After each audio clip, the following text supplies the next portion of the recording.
Խարամազը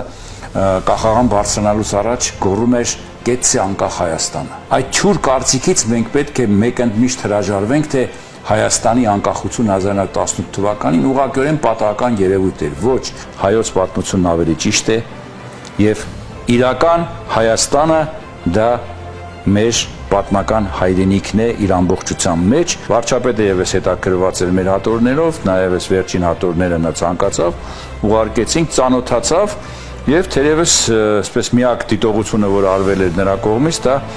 իրական եւ ոչ իրական Հայաստանի հակադրության հարցն էր։ Հայոց պատմություն ասելով բացարձակապես Խորենացին, Ագաթանգեոսը, Բուզանդը, չգիտես Ղազար Պարպեցին նկատի չեն ունեցել բնավ հայերի պատմությունը, նկատի են ունեցել Հայաստանների պատմությունը, որ այդ արմատներին վերադառնալու այսօրվա, այսպես ասած, տենդագին պայքարն է, որ Թուրքիան մղում է, որտեղ մենք այդ սեպի մի կտորը դեռ մնացել է հայկական, նկատի ունեմ Սյունիք, Զանգեզուրը, եւ բնականաբար նրանք ամեն կերպ փորձում են այսօր այդ միջանցքը բացել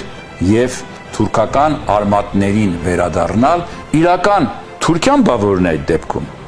Իրական Թուրքիա չկա։ Իրական Թուրքիան Ալթայի երկրամասն է։ Ես կառաջարկեի ադրբեջանցի ճակերտյալ գիտնականներին ցույց տամ մի քարտեզ,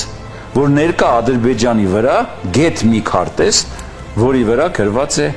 Ադրբեջան։ Ճանապարհ տրամադրելով Ադրբեջանին, այդ գոնե օգոստոսի 8-ի համաձայնագրով, որ Վաշինգտոնում կնքվեց,